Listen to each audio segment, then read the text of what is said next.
Hello everyone. चौथी कक्षा में आपका स्वागत है। बच्चों, आज हम इस वीडियो में हिंदी के पहला जो हमने पाठ देखा यानी कविता मन के भोले भाले बादल, इस कविता के प्रश्न उत्तर हम देखने वाले हैं। मन के भोले भाले बादल, इस कविता के प्रश्न उत्तर। हमारी कविता समाप्त होते ही हम क्या करते हैं बच्चों? होमवर्क करते हैं, क्लास वर्क करते हैं। तो इसी प्रकार से आज हम क्या करने वाले हैं, ये जो हमारा क्लास वर्क है वो देखने वाले हैं। हमारे पास अभी किताब नहीं है, लेकिन बच्चों जैसे कि हमने कविता का अभ्यास किया उसी तरह से हमें क्या करना है, ये जो क्वेश्चन आंसर है, प्रश्न उत्तर है, ये आपको क्या करना है, अपनी कॉपी में लिखना है। तो आज हम पहला प्रश्न जो है, कविता के समाप्त होते ही जो प्रश्नों की शुरुआत होती है, उसमें से पहला प्रश्न है, क्या है? तुम्हारी समझ से, यानी आप क्या सोचते हो। जैसे कि हमने कविता में देखा, कभी कभी जिद्दी बनकर बाढ़ नदी नालों में लाते। हमने देखा कि ये जो बादल थे, क्या कर रहे थे? वो बादल जिद्दी बन के सभी ओर पानी ही पानी किए जा रहे थे, यानी सभी ओर बाढ़ ला रहे थे। तो प्रश्न है, इन पंक्तियों से जुड़ा हुआ ये प्रश्न है, बादल नदी नालों में बाढ़ कैसे लाते होंगे? मतलब किस तरह से बाढ़ आती है? तो इसका उत्तर इस तरह से हम लिखने वाले। जब बादल अधिक बारिश करते हैं तो ज़्यादा पानी बरसने के कारण नदी नालों में पानी अधिक भर जाता है। बादल इस तरह नदी नालों में बाढ़ लाते होंगे। तो क्या पता है, उत्तर क्या है कि पानी जो है वो ज़्यादा बरसने के कारण, ज़्यादा पानी बरसने के कारण नदी नालों में पानी अधिक भर जाता है और क्या होता है, बाढ़ आ जाती है। तो समझ में आया बच्चों इस प्रश्न का उत्तर कैसे लिखना है? ठीक है, तो उसमें से आगे है ख वाला, नहीं किसी की सुनते कुछ भी, ढोलक ढोल बजाते बादल। तो प्रश्न है, इससे जुड़ा हुआ प्रश्न है, बादल ढोल कैसे बजाते होंगे? बादल ढोल कैसे बजाते होंगे? उत्तर, बादलों के बार बार टकराने से तेज आवाज होती है, ऐसा लगता है मानो ढोल बज रहा है। किस तरह से लगता है हमें आवाज़? जो बादल के गरजने से हमें आवाज़ आती है वो किस तरह से निर्माण होती होंगी? बादलों के बार बार टकराने से जोर से आवाज़ होती है, तेज से आवाज़ होती है, और ऐसा लगता है कि जैसे मानो कोई ढोल बजा रहा हो या ढोल बज रहा हो। तीसरा प्रश्न है, कुछ तो लगते हैं तूफानी, कुछ रह रह करते शैतानी। बादल कैसे शैतानियाँ करते होंगे? जिस तरीके से मैंने बताया था आपको कि छोटे बच्चे, हमने वीडियो में देखा था इस कविता, जब हमने पढ़ी थी तो इस कविता से हमने सुना था कि बादल कैसे शैतानी करते होंगे।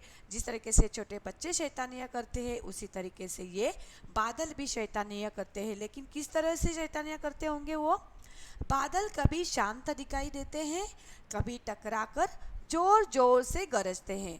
जैसे कि छोटे बच्चे कभी शांत रहते हैं, कभी बहुत मस्ती करते हैं, उसी तरीके से ये बादल भी क्या करते हैं बच्चों? कभी हमें लगते हैं कि ये बहुत शांत है और कभी कभी टकराकर जोर जोर से गरजते हैं। कभी रिमझिम बारिश करते हैं, कभी तेज बारिश से नदी नालों में बाढ़ ला देते हैं। बादल इसी प्रकार शैतानियाँ करते रहते हैं। कैसी करती है शैतानी? कभी हमें लगता है कि वो शांत है, कभी लगता है कि टकराकर जोर जोर से गरजते हैं, और कभी रिमझिम बरसात होती है, कभी तेज बारिश होती है, कभी थोड़ी थोड़ी बारिश होती है और कभी बहुत ज़्यादा बारिश होती है। तो इस तरीके से वो नदी नालों में बाढ़ ले आते हैं। तो इसी प्रकार ये शैतानियाँ करते रहते हैं। तीसरा क्वेश्चन है, कैसा कौन? अब यहाँ पे ये क्वेश्चन है, इसका आंसर हम देखने वाले हैं नीचे। कैसा कौन सूरज सी कैसा चमकीली, कौन थाली, चमकीली थाली, सूरज से जैसे चमकने वाली, सूरज से चमकने वाली थाली, कौन थाली, कैसा चमकीली यानी चमकीला। तो अभी दूसरा है क्वेश्चन की चंदा सा, ये हमें इसका उत्तर लिखना है। चंदा सा कौन और कैसा, चंदा सा कैसा और कौन, हाथी सा कैसा कौन, जोकर सा, परियों सा, गुब्बारे सा, ढोलक सा, ये जो है किस प्रकार से कैसा होगा और कौन होगा, ये हमें सोचकर लिखना है। तो इस तरीके से देखो हमने नीचे उत्तर लिखे हैं। पहला जो था सूरज सी चमकीली थाली, किस तरह से चमकती है थाली, सूरज सी। चंदा सा गोरा कौन, मुखड़ा, हम बोलते हैं कि कितना गोरा है वो आदमी और कितना उसका मुखड़ा गोरा है, किसकी तरह, बिल्कुल चंदा जैसे दिखता है ना। तो उसी प्रकार से हमें ये लिखना है। हाथी सा भारी भरकम आदमी, जिस तरीके से हाथी बड़ा बहुत ज़्यादा वजन वाला होता है, भारी भरकम होता है, कैसा भारी भरकम, तो वो कौन हो सकता है, आदमी। जोकर सा हंसमुख स्वभाव, मतलब कोई कोई व्यक्ति जो होते हैं, कुछ कुछ लोग होते हैं, वो कैसे होते हैं, बहुत ही हंसमुख होते हैं। तो हम कहते हैं बहुत हंसाने वाला व्यक्ति है। तो जोकर हमें हंसाता है, उसी प्रकार वो व्यक्ति हमें हंसाता है, इसलिए हम कहते हैं बिल्कुल जोकर सा है। जोकर सा हंसमुख, कौन, स्वभाव, जिसका स्वभाव, व्यक्ति का, उस व्यक्ति का स्वभाव। परियों सा सुंदर पंख, कैसा मतलब सुंदर, परियों सा सुंदर, कौन, पंख, परियों के पंख सुंदर होते, तो हम बोलते परियों जैसे पंख है, सुंदर पंख है, कैसे पंख है, सुंदर पंख है, कौन, पंख, और कैसा, सुंदर। गुब्बारे सा, गुब्बारे सा फूला हुआ, फूला हुआ, कौन, पेट, हमने देखा कि कविता में जोकर का जो पेट है ना, तोंद हमने बोला था, तोंद यानी पेट, तो ये कैसे गुब्बारे सा यानी फूला हुआ, गुब्बारे से गाल और एक गुब्बारे सा ये पेट, फूला हुआ मोटा पेट, तोंद जिसे कहते फूला हुआ। ढोलक सा बजता डिब्बा, हाँ जब हम डिब्बा बजाते हैं तो ऐसा लगता है कि हम ढोलक बजा रहे हैं, उसी तरीके से वो कैसे बजता है, कौन बजता है, डिब्बा, कैसा बजता है, कैसा, ढोलक सा बजता डिब्बा। तो इस प्रकार इस प्रश्न के उत्तर हमने यहाँ पे यानी नीचे लिखे हुए हैं। दूसरा है कविता से आगे, कविता से आगे, इसमें क वाला प्रश्न है, तूफान क्या होता है, बादलों को तूफानी क्यों कहा गया है। तूफान यानी क्या, देखो मैंने आपसे वीडियो में कहा था कि थोड़ी सी हवा जो आती है तब हम खुश हो जाते हैं कि ये हवा है और हवा आने से हमें बहुत अच्छा लगता है, लेकिन ये हवा जब बहुत ज़्यादा ज़ोर से बहने लगती है तो उसे हम तूफान कहते हैं। तो तूफान क्या होता है, देखो जब नमी से युक्त गर्म हवाएं बारिश के साथ तेजी से ऊपर की ओर जाती है तब तूफान की स्थिति बनती है। जब गर्मी से नमी से युक्त गर्म हवाएं बारिश के साथ तेजी से ऊपर जाती है और तब तूफान की स्थिति बनती है। इसमें तेज हवाएं चलती है, जोर से हवाएं चलती है, आकाश में गहरे काले बादल छा जाते हैं। बड़ा सा तूफान आने वाला होता है तब जब मतलब आंधी बारिश एक साथ शुरू हो जाते हैं ना, तो उस तरीके से आकाश में गहरे काले बादल छा जाते हैं, उनके मध्य बिजली भी कड़कती है, इससे ही तूफान पैदा होता है, इसलिए बादलों को तूफानी कहा गया है। समझ में आया बच्चों, इसका उत्तर इस प्रकार से हमें लिखना है। ख प्रश्न है, साल के किन किन महीनों में ज्यादा बादल छाते हैं। साल के किन किन महीनों में ज्यादा बादल छाते हैं, कौन कौन से बारिश के मौसम किन महीनों में, किन किन महीनों में, देखो जुलाई और अगस्त के महीने में ज्यादा बादल छाते हैं। जून से बारिश का मौसम शुरू होता है, लेकिन सबसे ज़्यादा बादल गरजते हैं जुलाई और अगस्त के महीने में ज़्यादा बादल छाते हैं। ग प्रश्न है, कक्षा में बातचीत करो और बताओ कि बादल किन किन रंगों के होते हैं। हमें पता है, क्या है इसका उत्तर? बादल काले, गहरे, स्लेटी और सफ़ेद रंगों के होते हैं। गहरे, स्लेटी, भूरे। बादल काले, गहरे, स्लेटी और सफ़ेद रंगों के होते हैं। और कौन कौन से देखो, बादल पानी की भाप से बनी बूंदों से बनते हैं। बादल कैसे बनते हैं? पानी की भाप से बनी बूंदों से बनते हैं। बादल सचमुच काले नहीं होते। सूर्य की किरणों के कारण वे सुबह और शाम को लाल और केसरिया रंग के भी दिखते हैं। जब हम सुबह देखते हैं सूरज की तरफ, जब सूरज उगता है तब वो सूर्य के किरणों के कारण क्या होता है, वो बादल उनके रंग ले लेते हैं। और फिर शाम को भी क्या होता है, जब सूरज डूबने को होता है तब सनसेट, जिसे हम कहते हैं सनसेट, तब भी क्या होता है, तब भी जो उसका सूरज का जो रंग है उसका थोड़ा थोड़ा रंग बादलों पर छा जाता है। तो इस तरीके से लाल और केसरी रंग के भी दिखाई देते। लेकिन सिर्फ इस वक्त, किस वक्त? सूर्य, जब सूरज उगता है और जब सूरज डूबता है। और ऐसे बादल कैसे होते हैं? काले, भूरे और सफ़ेद रंग के होते हैं। कैसे कैसे बादल, देखो यहाँ पे आपको चित्र बनाने हैं, तरह तरह के बादलों के चित्र बनाओ। काले काले डरावने, तो यहाँ पे आप क्या करो, काले रंग वाले बादल निकालो। कैसा पेंट करना है, यहाँ पे हमें चित्र निकालना है, चित्र बनाना है। कैसा चित्र? काले काले बादलों का, गुब्बारे से गालों वाले। गुब्बारे से यानी फूले हुए बादल हमें क्या करना है, यहाँ पे दिखाने हैं।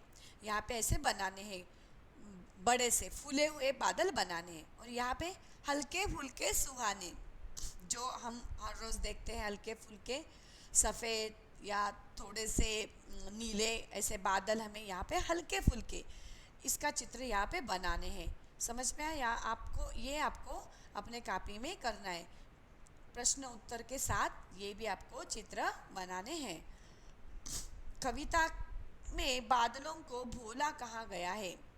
इसके अलावा बादलों के लिए और कौन कौन से शब्दों का इस्तेमाल किया गया है? नीचे लिखे अधूरे शब्दों को पूरा करो। कविता में बादलों को क्या कहा गया है? भोला। जिस तरह की छोटे बच्चे की एक छवि होती है, जो भोला बच्चा होता है, उसी तरीके से बादलों को क्या कहा है? भोला कहा है। तो प्रश्न है हमारा, इसके अलावा और कौन कौन से शब्द बोले गए हैं बादलों के लिए? म से और जी से, शे से और तू से। तो इसका उत्तर मैंने यहाँ पे लिखा है, म से मत वाले बादल, जी से जिद्दी बादल, शे से शैतानी बादल, तू से तूफानी बादल। ये कविता में शब्द है, तो इसका उत्तर ये है। दूसरा प्रश्न, कुछ अपने थैलों से चुपके झरझर झर बरसाते पानी, पानी के बरसने की आवाज़ है झर झर झर। पानी बरसने की कुछ और आवाज़ें लिखो। जैसे कि हम देखते हैं कि बारिश जब गिरती है तो बहुत सारी अलग अलग आवाज़ें हमें सुनाई देती है।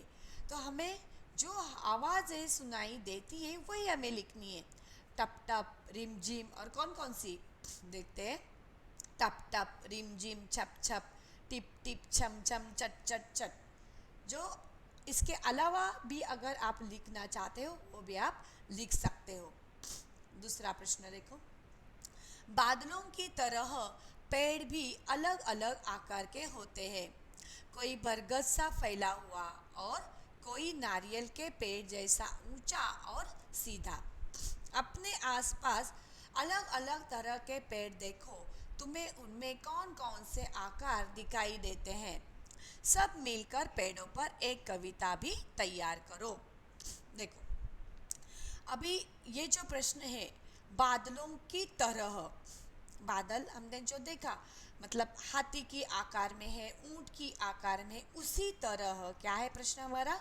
उसी तरह पेड़ भी अलग अलग आकार के होते हैं। अगर आपने ध्यान से देखा होगा तो कभी कभी बड़े वृक्षों पर कोई कभी कभी किसी फूल का आकार या गणपति बप्पा का आकार, इस तरह के आकार होते हैं, अगर आपने देखे हो तो हमारे यहाँ क्या है, अलग अलग आकार वाले पेड़, या किस तरह से कोई बरगद सा फैला हुआ बड़ा बड़ा जो पेड़ है, कोई नारियल सा ऊंचा, पेड़ के आकार भी अलग अलग होते हैं।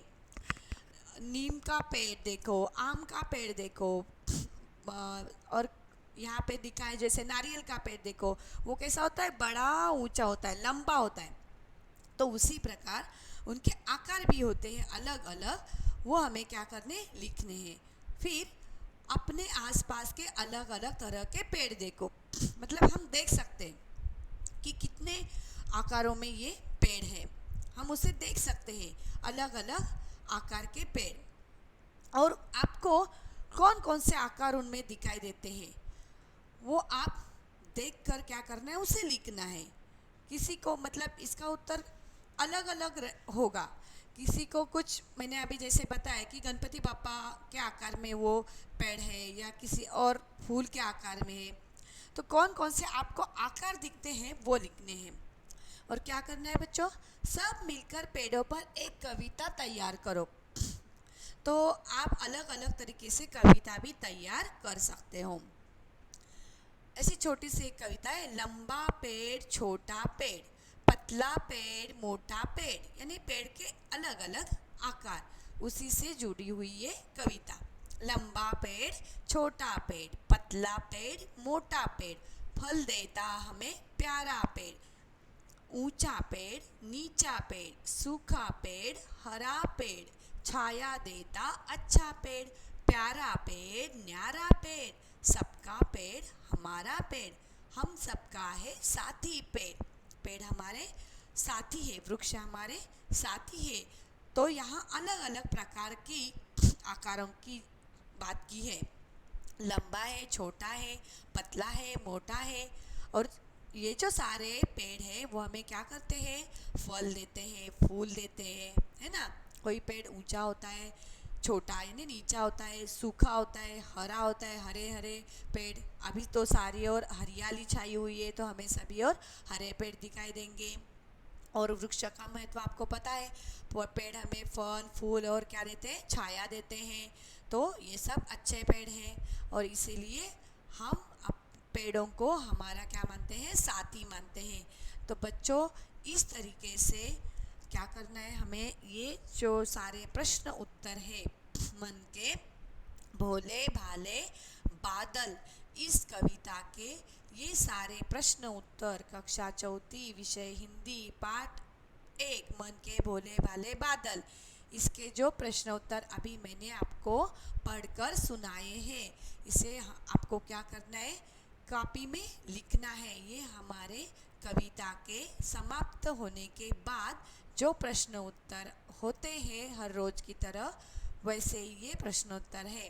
और वो ये सारे प्रश्नोत्तर आपको अपने कॉपी में लिखने हैं। और एक बार फिर क्या करना है, वो जो कविता है, कविता के वीडियो है, वो आपको सुनने हैं। और एक एक दो करके क्या करना है, ये सारे क्वेश्चन आंसर जो है वो पूरे करने हैं। फिर उसके ऊपर होमवर्क भी दिया जाएगा। फिर आपको क्या करना है, ये होने के बाद एक बार फिर क्या करना है, ये एक वीडियो देखना है कविता का, और फिर ये क्वेश्चन आंसर आपको अपनी कॉपी में लिखना है। तो बच्चों समझ में आई ये कविता और इसके प्रश्न उत्तर, तो आपको क्या करना है, समझ में आया, ये अपने कॉपी में लिखना है। थैंक यू बच्चों। उसके आगे अगले वीडियो में हम क्या करने वाले हैं, दूसरा पार्ट सीखने वाले हैं। थैंक यू बच्चों।